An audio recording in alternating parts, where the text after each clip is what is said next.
तो महाराज की जय।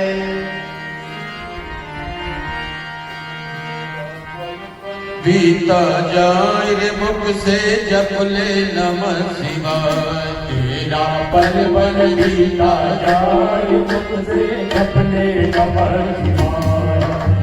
पल पल बीता जाए मुख से जप ले नमः शिवाय। तेरा पल पल बीता जाए मुख से जप ले नमः शिवाय।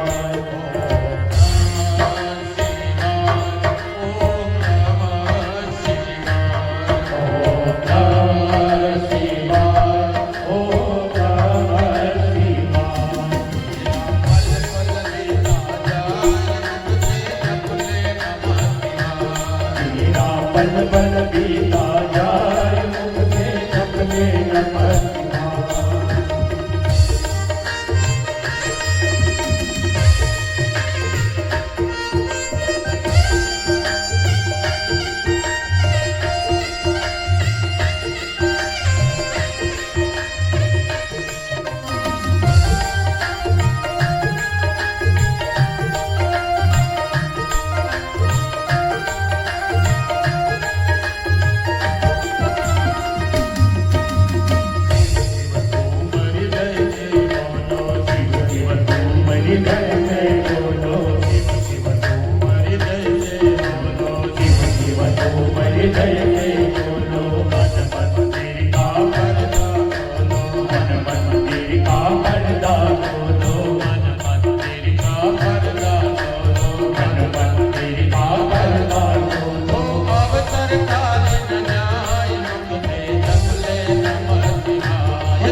नमः शिवाय तेरा बल बल बीता जाए मुझसे जपने नमः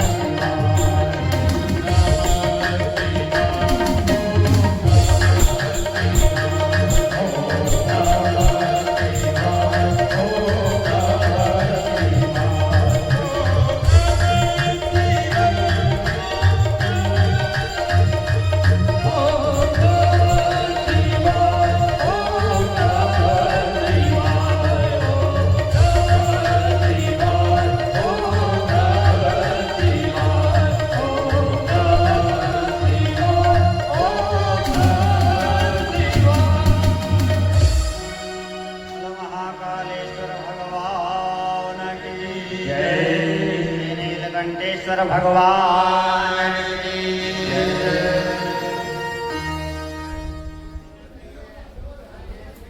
माता सुनती ने मन में संकल्प किया कि इस बालक को मैं यशस्वी, तेजस्वी और मानसी तपस्वी बनाऊंगी।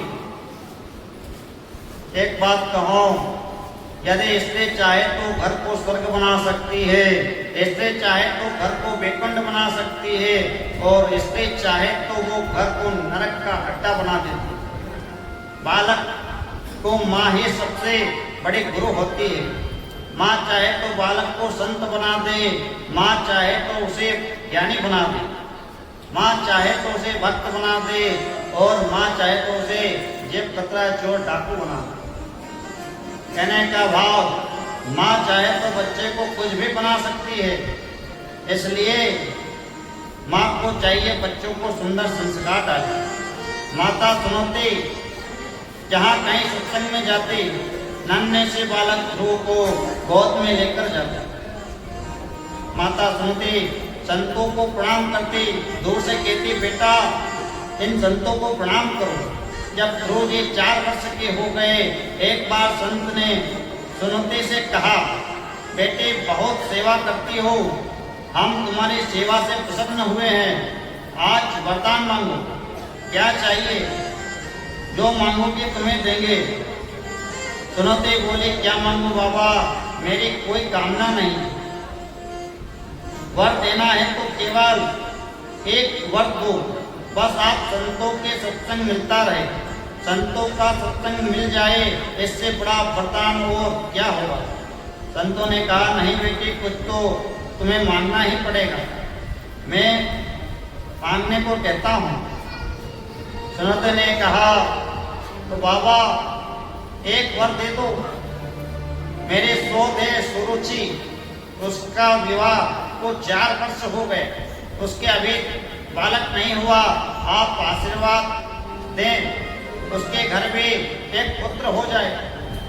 उस महात्मा ने कहा, बेटी जिस रानी की वजह से राजा ने तुम्हारा जैसे सात्विक अपमान किया, उस नारी के पुत्र की कामना करती हो तुम, जरूर पुत्र होगा उसे, क्योंकि तुमने कहा है बेटे तुम्हारा पुत्र यशस्वी बनेगा, तपस्वी बनेगा, और उसको तो पुत्र होना ही है। एक दिन अपनी पत्नी सुरुचि के पुत्र को गोद में लेकर राजा उत्तानपाद बैठा था। सुरुचि के पुत्र का नाम उत्तम था। उत्तानपाद कहते हैं जीव को, मैं उत्तानपाद हूँ, आप भी उत्तानपाद हैं। प्रत्येक उत्तानपाद की 2 पत्नी होती है, बड़ी का नाम है सुमति और छोटी का नाम है सुरुचि। सुरुचि का मतलब है स्टोर, जो हमेशा शास्त्र की नीति पर चले, उसी का नाम है सुनती। और सुरुचि का अर्थ है जो मन में जो आया वो कर लिया, मन जो मांगे वही करने की इच्छा है, वो सुरुचि है। जहाँ सुनती होगी वहाँ ध्रुव का प्रादुर्भाव होगा, और पिता की गोद में चढ़ने बालक ध्रुव गया। पिताजी कहकर गोद में चढ़ने को तैयार हुआ। पिता ने ध्रुव को गोद में लेने के लिए हाथ बढ़ाए, लेकिन राजा ने ध्रुव जी को गोद में लेने को जैसे ही हाथ बढ़ाए, छोटी माता ने मना कर दिया, इसलिए गोद में नहीं ले पा रहे हैं। मंच पर चढ़ने का तो मुझे कोई अधिकार है, तुम्हें कोई अधिकार नहीं।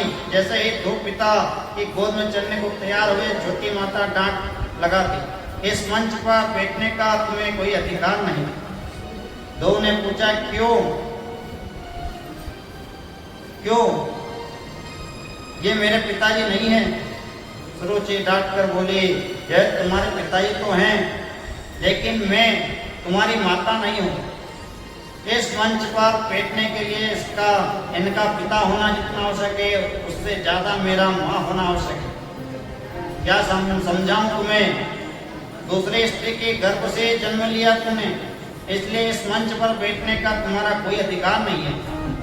इस गद्दी पर तुम्हारा कोई अधिकार नहीं है, और ज्यादा ही इस मंच पर अधिकार करना चाहते हो तो पहले वन में जाओ और नारायण की तपस्या करो, नारायण का उपवास करो। नारायण जब तुमसे कहें वरदान मांगो तो कहना, हे प्रभु ऐसा वर दे दो कि मैं माता सुरुचि के गर्भ में चला जाऊं। नारायण की दिव्य कृपा से जब मेरे गर्भ में जाओगे, मेरे गर्भ में जन्म लोगे, उसके बाद ही इस मंच पर बैठने का अधिकार तुम्हें प्राप्त होगा। इसके पहले नहीं। ध्रुव जी तो देखते ही रह गए।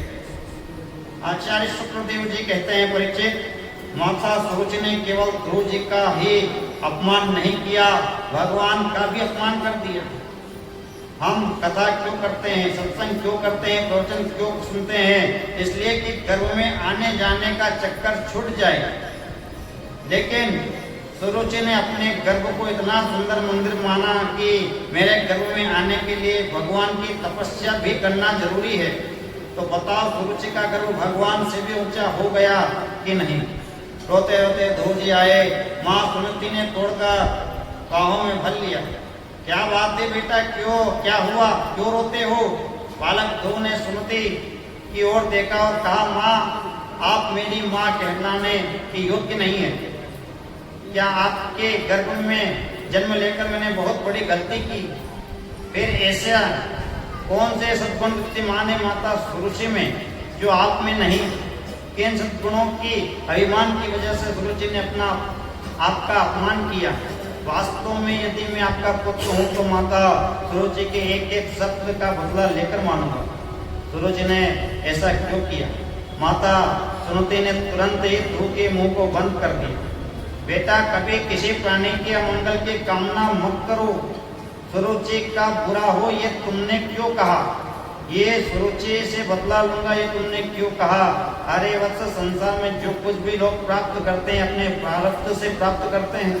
जहाँ तक गलती का सवाल है बेटा, एक नहीं तुमने दो गलती की। पहली गलती तुमने ये की कि तुम मनुष्य बने। तुम्हारा कर्म तो एकदम देवताओं के समान है, तुम्हें तो किसी देव योनि में जन्म लेना चाहिए था। और यदि तुम मानव बने भी तो दूसरी गलती ये की कि मुझ दुर्भाग्य के गर्भ से तुमने जन्म लिया।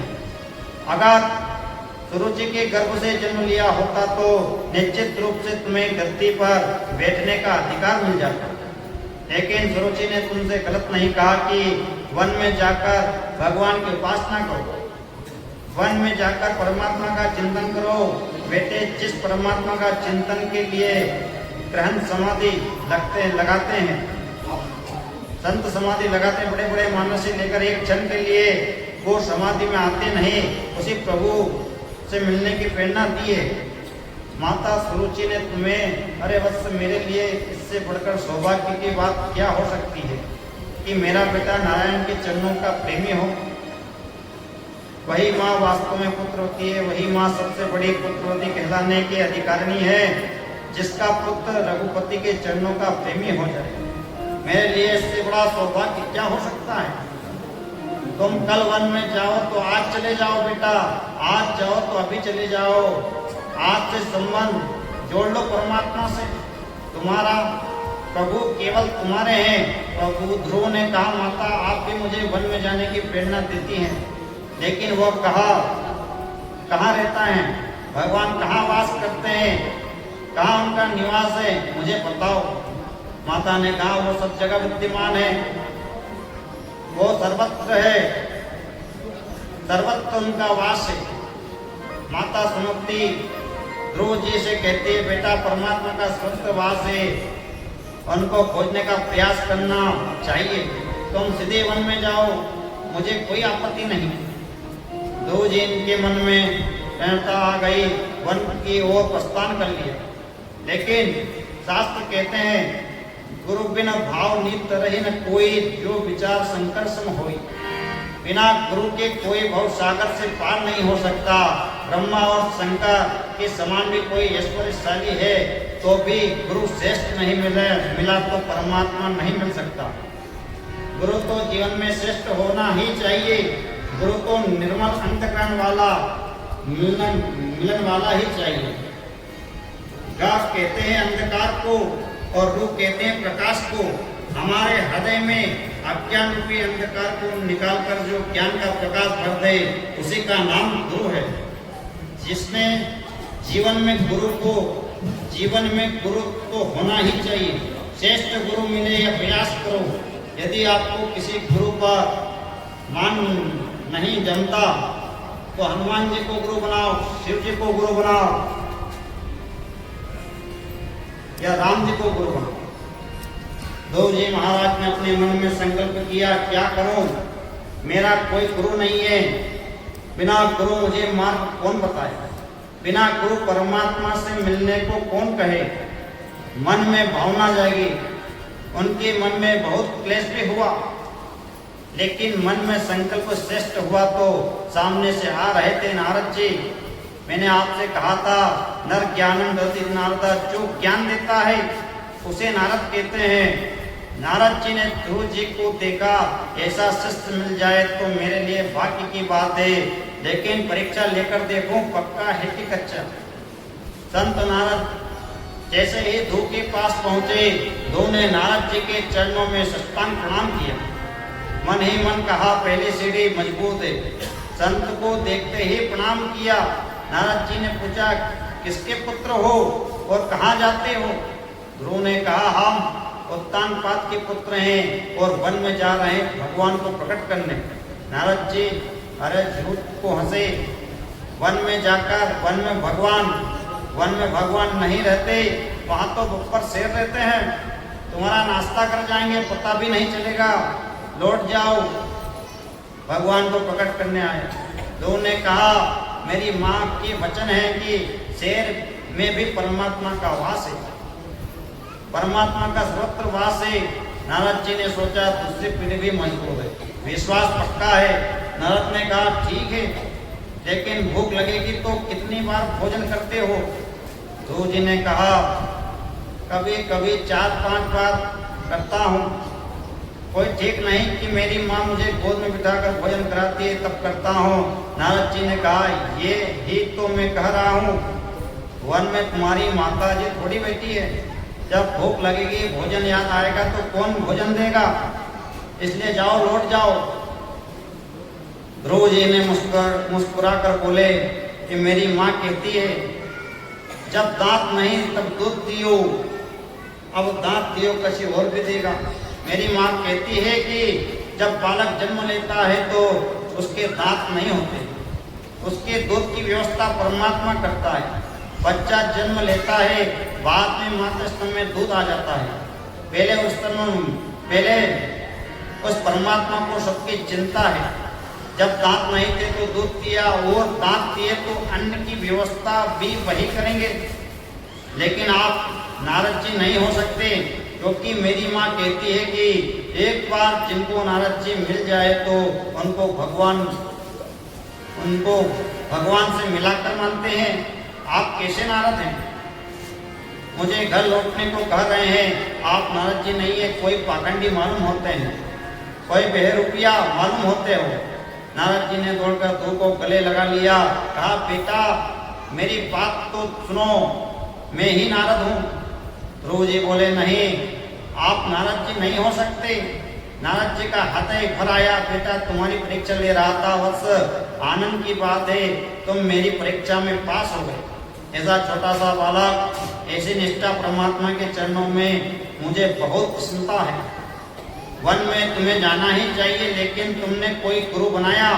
ध्रुव जी बोले आपसे बड़ा गुरु कौन बनेगा।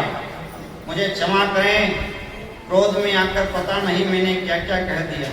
नारद जी ने धूप गए, कान में गुरु मंत्र दिया और कहा, बेटा सीधे वन में जाओ, वृंदावन के बगल में एक सुंदर जगह है, वहाँ गदगद हो रहे संत नारद मुस्कुराते भी हैं और नेत्र से आंसू भी झर रहे हैं। मुस्कुरा कर तो इसलिए रहे थे कि मुझे ऐसा सुपात्र शिष्य मिला, और रोते इसलिए हैं कि गोविंद यदि इसको दर्शन नहीं दिए तो मेरी बात मिट्टी में मिल जाएगी। ध्रुव जी ने यमुना स्नान किया, स्नान करके आचमन किया, एकांत जगह देखकर वटवृक्ष के नीचे खड़े हो गए और भगवान वासुदेव के नाम का ध्यान करने लगे।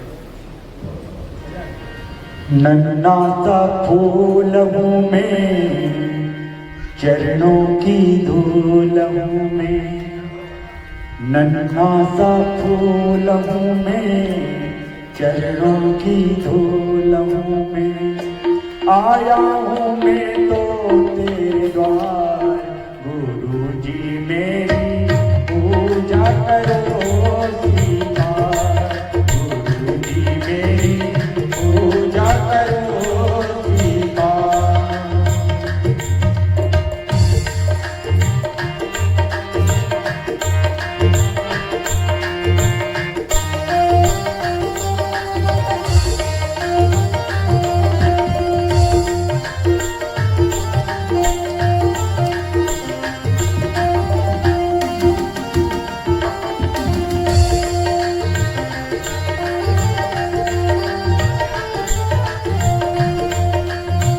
मैं तो नादान हूँ, बस इतनी बात है, मेरे जीवन की डोरी प्रभु तेरे हाथ है। मैं तो नादान हूँ, बस इतनी बात है, मेरे जीवन की डोरी प्रभु तेरे हाथ है। थोड़ी दया हो जाए, मुरझाया दिल जाए, थोड़ी दया हो जाए, मुरझाया दिल जाए, मानो तुम्हारा उपकार, गुरु जी मेरी पूजा करो स्वीकार, गुरु जी मेरी पूजा करो स्वीकार।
सुन लो हमारी अर्जी, हमको वरदान दो, जीवन को जीना सीखे ऐसा वरदान दो। सुन लो हमारी अर्जी, हमको वरदान दो, जीवन को जीना सीखे ऐसा वरदान दो। सुन लो हमारी अर्जी, हमको वरदान दो, जीवन को जीना सीखे ऐसा वरदान दो। सुन लो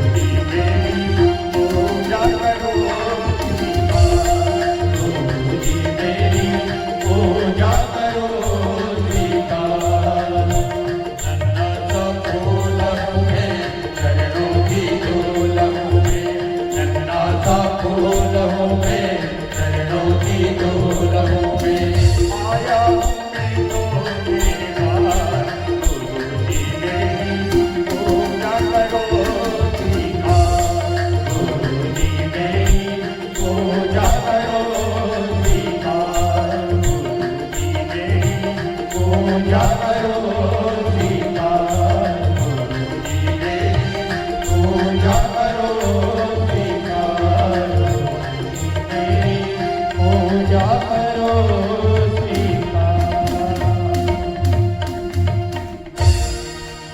गुरुदेव भगवान की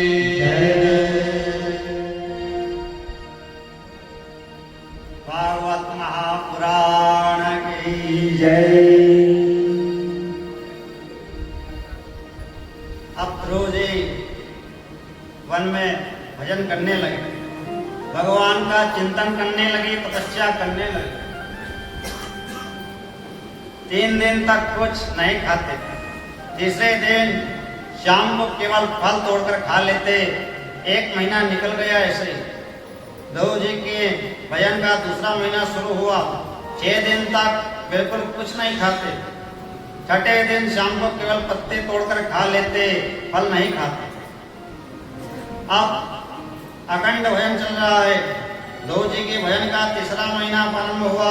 9 दिन तक कुछ नहीं खाते, 9वें दिन केवल पानी पीकर रह जाते। भजन का चौथा महीना आरंभ हुआ। 12 दिन तक कुछ नहीं खाते। 12वें दिन केवल वायु पीकर फिर रह जाते। ध्रुव जी के भजन का जब 5वां महीना शुरू हुआ, अपने श्वास को रोक लिया और धीरे धीरे ब्रह्मरंध्र में जाकर श्वास रुक गया, प्राण अवरुद्ध हो गए। एकदम सन्नाटा छा गया। ध्रुव जी के हृदय में नारायण का प्रकट हो गया। एक पैर से ध्रुव जी खड़े हैं और ध्रुव जी ने जैसे ही अपने श्वास को रोका, प्राण वायु को रोका, जितने भी देवता हैं सबका प्राण अवरुद्ध हो गए। सब देवता घबराते हुए ब्रह्मा के पास आए। देवता बोले, भगवान हम श्वास लेने नहीं ले पा रहे, प्राण अवरुद्ध हो गए, बचाओ।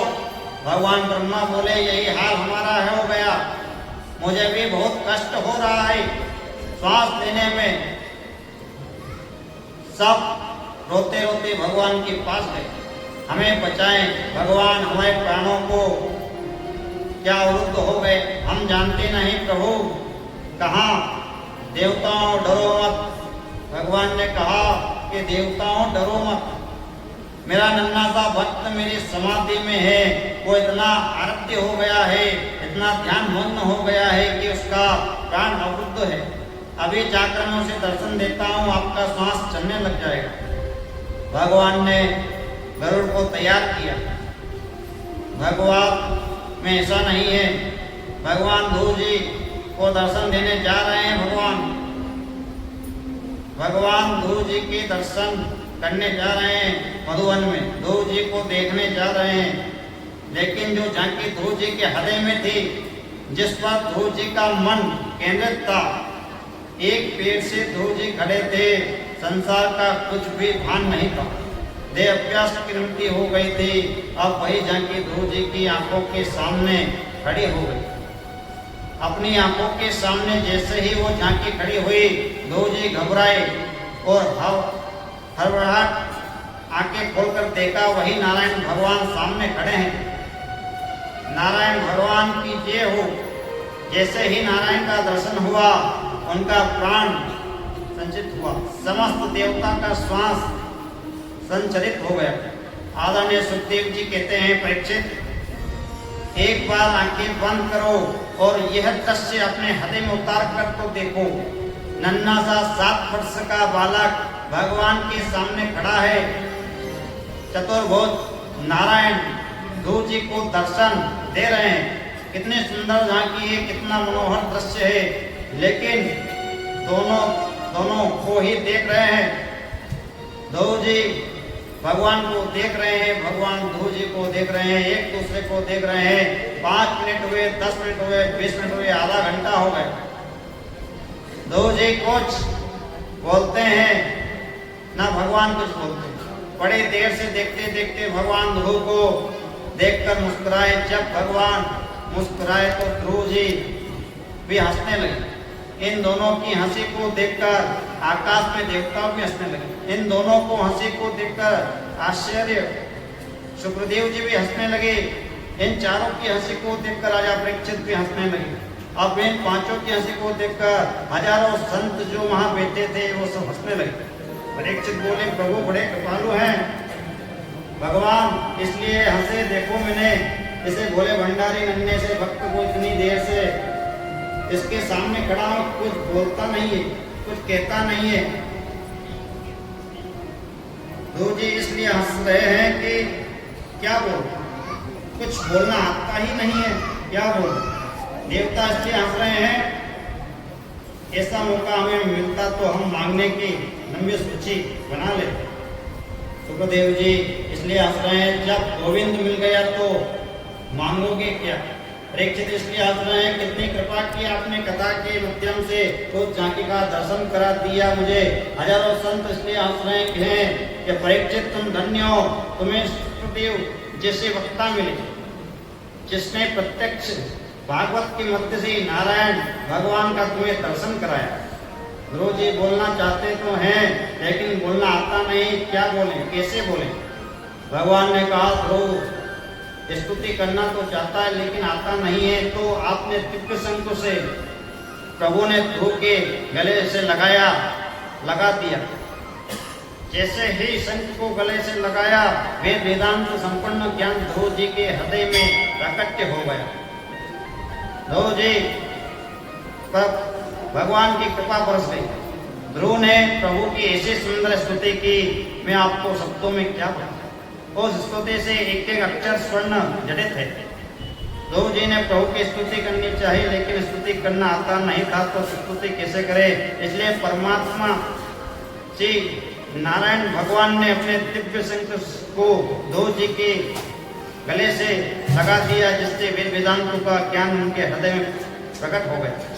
परमात्मा के चरणों में ध्रुव जी ने बहुत स्तुति की। ध्रुव जी कहते हैं, भगवान मेरी सोई हुई वाणी को आज जगा दिया। आपके चरणों में बार बार वंदन करता हूँ। जीव की वाणी सोई हुई रहती है, आप कृपा करें तो जग सकती है। आपकी कृपा बिना जीव आपको जान भी नहीं पाता, बिना जाने आपके चरणों में कैसे प्रीति हो। ध्रुव जी कहते हैं, आज मैं भाग्यवान हूँ, मैं पुण्यवान हूँ।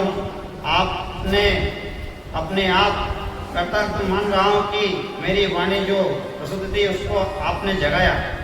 परमात्मा कृपा करे तो पवन चले तो हमें श्वास मिले।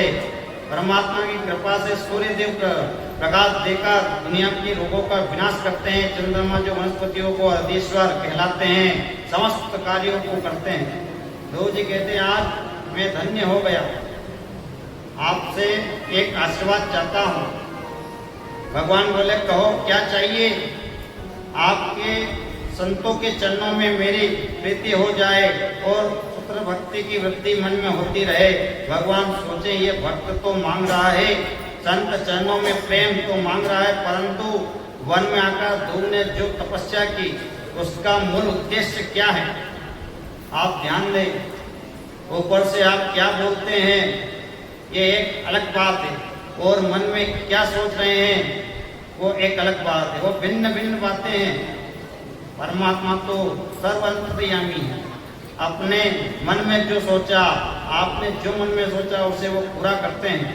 प्रभु ने देखा भक्ति मांग रहा है, प्रेम मांग रहा है, लेकिन जंगल में तपस्या करने का मूल उद्देश्य तो था कि कुछ भी हो जाए, तो कली माता को हम राजगद्दी पर बैठ कर ही दिखाएंगे। प्रभु ने सोचा इसके मन में तो इच्छा है राजगद्दी पाने की, और ऊपर से कह रहा है मुझे भक्ति चाहिए। इसलिए ध्रुव जी को इतनी भक्ति प्राप्त है, लेकिन राजगद्दी भोगे बगैर अन्य भक्ति कैसे मिलेगी। राज्य को भोगे बगैर वो संभव नहीं है। ध्रुव जी भगवान मुस्कुराकर बोले, बेटा भक्ति तो तुम्हें अंशय प्राप्त अभी हो जाएगी, अभी तुम घर जाओ, राज्य को भोगो और प्रशासन को संभालो। भक्ति तो तुम्हें मेरी कृपा से मिल चुकी है। ध्रुव जी लौटकर घर आ रहे हैं। माता पिता को जैसे ही पता चला कि हमारा पुत्र आ रहा है, पिता ने रथ सजवाए, घोड़े सजवाए, हाथी सजवाए। ध्रुव ने कहा अब रथ पर चढ़ने की आकांक्षा नहीं रही, अब घोड़े पर बैठने की आकांक्षा नहीं रही, अब तो अभिलाषा जीवन की केवल एक है। जा पर कृपा राम की हुई, ता पर कृपा करे सब कोई। ध्रुव जी ने सर्वप्रथम महल में प्रवेश करके अपनी तोतली माँ के चरणों में प्रणाम किया। परमात्मा से मिलने की प्रेरणा जो देता है वो शत्रु भी सबसे बड़ा मित्र है। तोतेली माँ के चरणों में गिरकर ध्रुव जी कहते हैं, माँ यदि आप दुर्वचन नहीं कहती, आपके वचन यदि कड़वे नहीं लगते तो आज मुझे नारायण की प्राप्ति कैसे होती। इसके बाद ध्रुव जी ने अपने पूज्य पिता के चरणों में प्रणाम किया और कहा, पिता महाराज मेरी सौतेली माँ के प्रति आपका अनुराग नहीं होता तो मुझे वन में आप कभी जाने नहीं देते, कभी नहीं जाने देते। ये मेरा परम सौभाग्य है, ऐसा मानक बना। राजा उत्तनपाद ने ध्रुव को बाहों में भरकर कहा, बेटा आप जीवन का कोई भरोसा नहीं है, अब तो वन में भजन करने जाना चाहता हूँ। ध्रुव जी को राजगद्दी पर अभिव्यक्त करके राजा उत्तनपाद वन की ओर चले गए। ध्रुव महाराज की जय। गुरुदेव नमो, सुखदेव नमो, गुरुदेव नमो, सुखदेव नमो, गुरुदेव नमो, सुखदेव नमो, गुरुदेव नमो, सुखदेव नमो। कलियुग के तुम अवतारे, कलियुग के तुम अवतारी, कलियुग के तुम अवतारे, कलियुग के तुम अवतारी।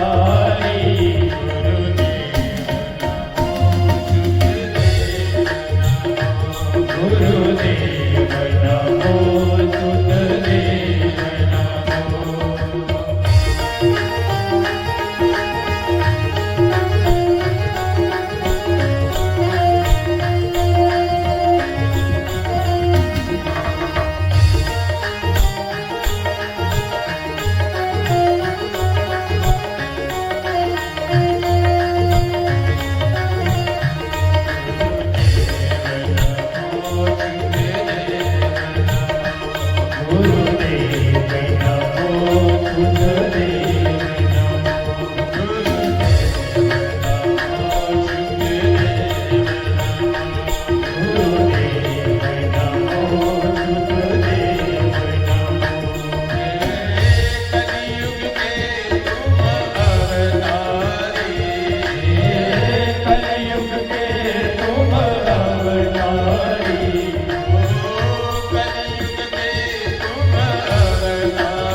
भागवत महापुराण की जय। अच्युतां केशवं राम नारायण कृष्ण दामोदर वासुदेवं श्रीधरं माधवं गोपिकावल्लभं जानकी नायकं श्रीरामचन्द्रं जानकी नायकं श्रीरामचन्द्रं नायक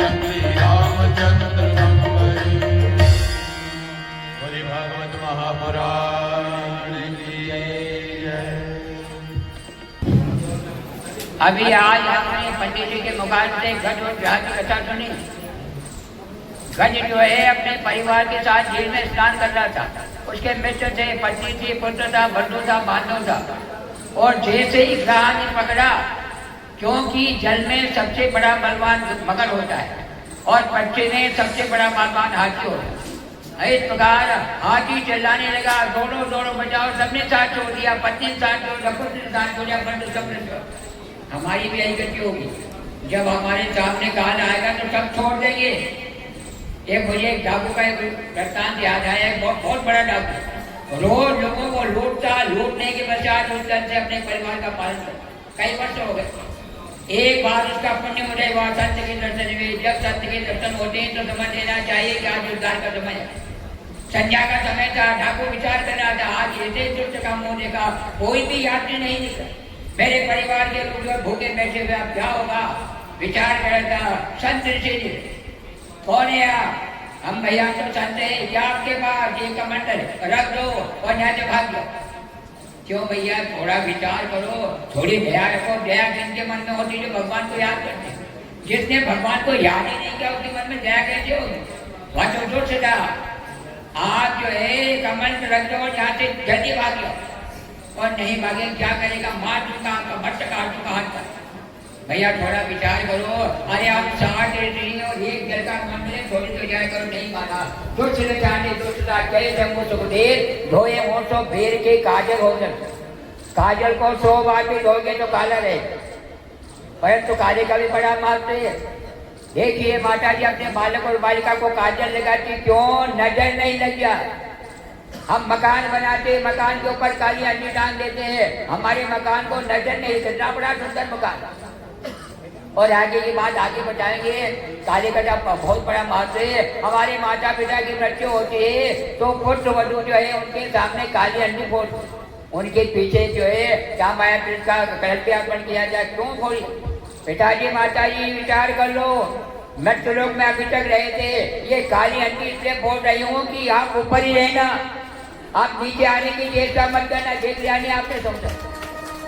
तो काले का बड़ा महत्व है। काली वस्तु कभी सफेद नहीं हो सकती। आजकल जो फैशन हुई, जिनके बाल सफेद हो जाते, काला नहीं देखते, क्योंकि सफेद पसंद नहीं।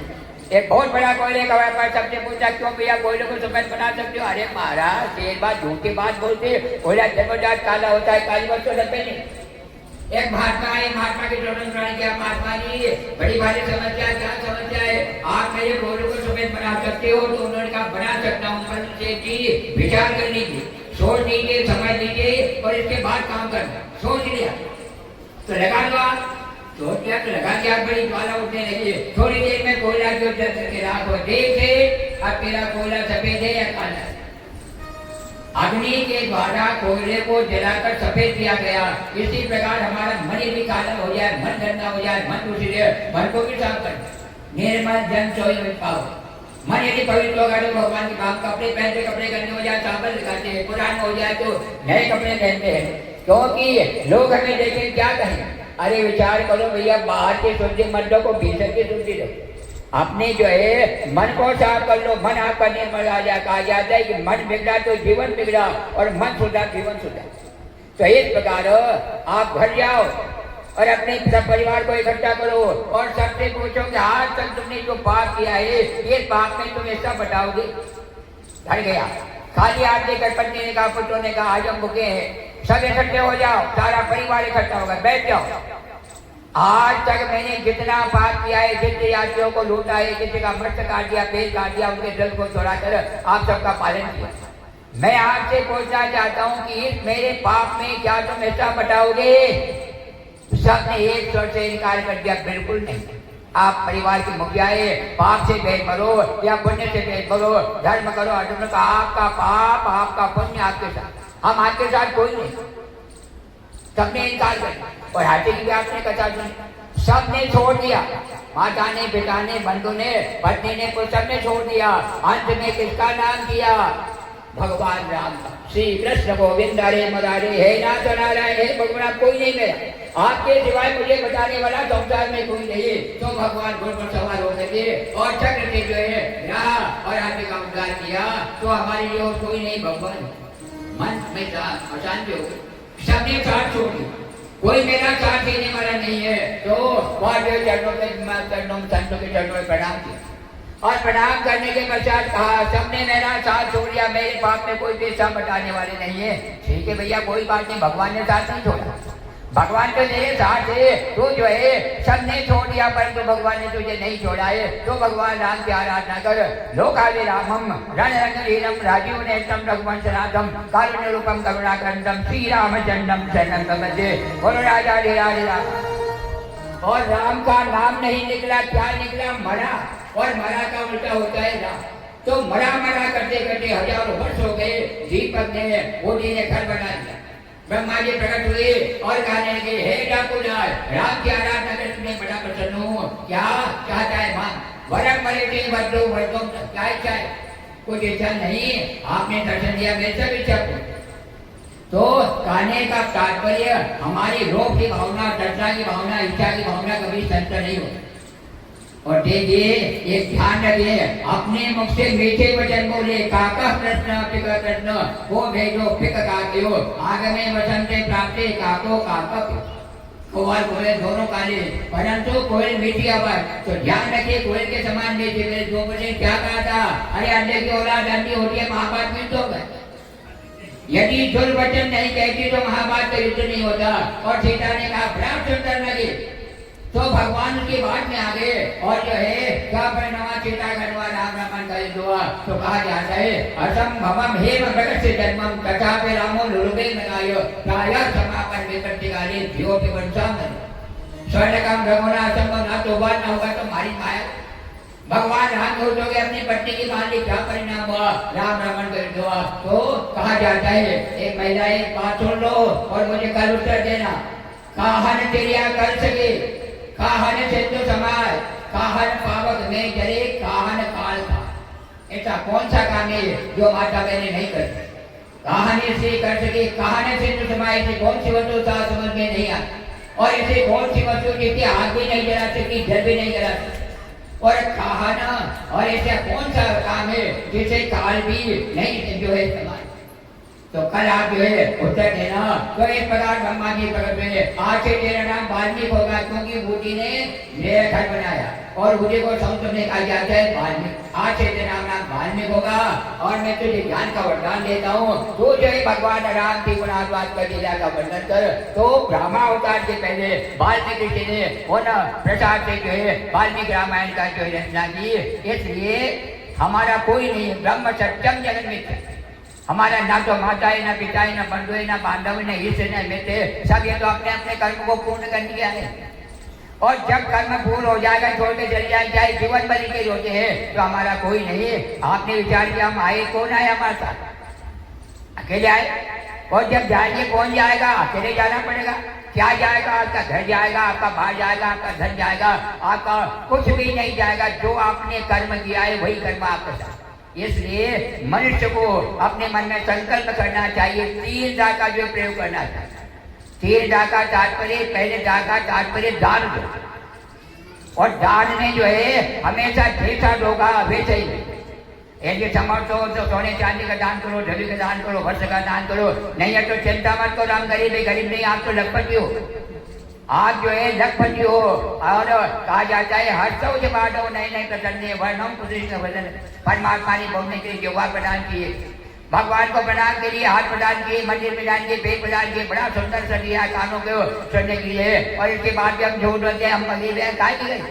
आप तो जो है करोड़पति हो, लखपति हो। आँख की कीमत याद करना आटे से पूछो, और कान की कीमत याद करना बहरे से पूछो, शिकार की कीमत याद करना है तो भूखे से पूछो। बहुत मन बच्चों देने के बाद तो अब चिंता नहीं करे। और नहीं है तो क्या दे? दान दी। पट्टम पुष्पम फलम तो है। हाथी ने क्या किया? एक पुष्प तोड़ करके भगवान को समर्पित किया, प्रसन्न हो। तो हम जो है फूल का दान करें, फल का दान करें, हार का दान करें, ध्वज का दान करें, जो भी हम देंगे आगे मिलेगा। और कुछ नहीं देंगे तो क्या होगा? पुनरपि जननम पुनरपि मरणम पुनरपि जननी कोटे, बार बार जन्म होगा, बार मृत्यु होगा। तो इस प्रकार भगवान राम की आराधना करें, हमेशा सब काम करें, परंतु हमारा मन भगवान के चरण। एक छोटा सा उदाहरण, ये माता है, आज तो सब विज्ञान का युग आ गया।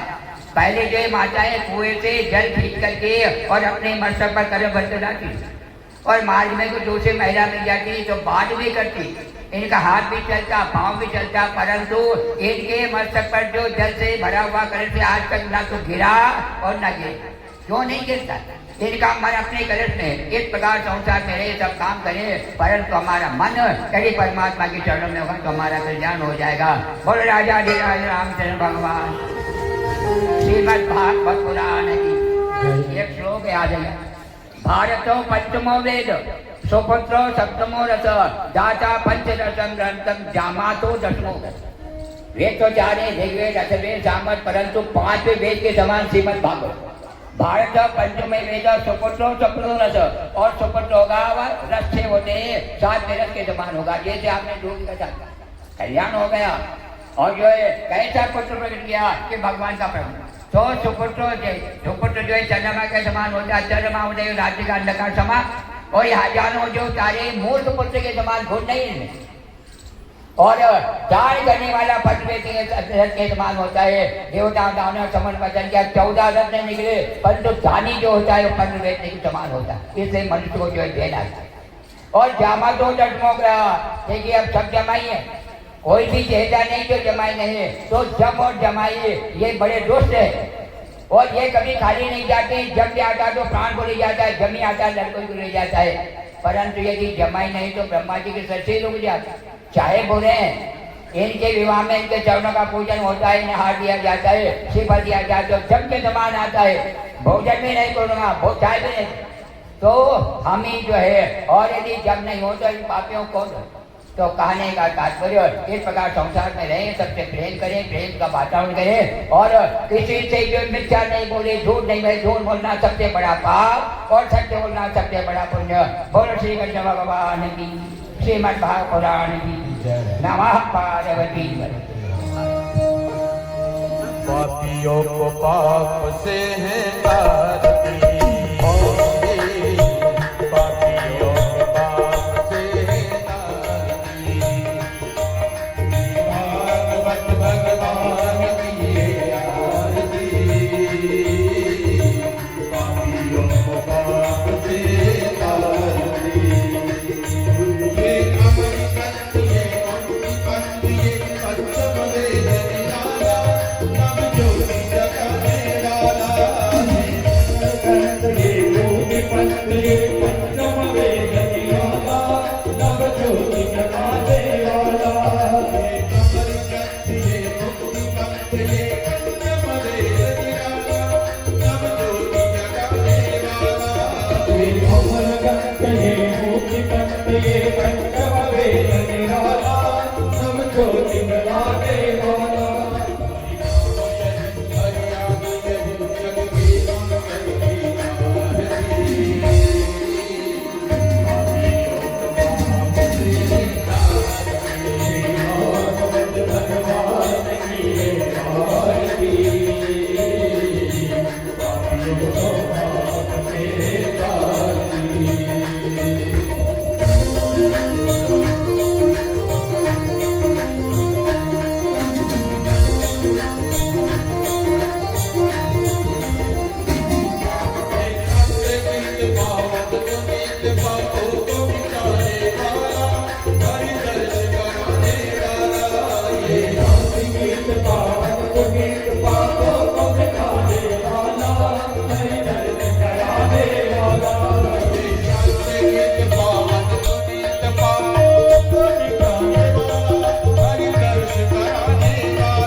ये मधुर बोल ये बंद बोल बंद बोल खाने वाला बिगड़ी को मनाने वाला ये मधुर बोल बंद बोल सन्मार्ग बताने वाला बिगड़ी को बनाने वाला ये मधुर बोल ये बंद बोल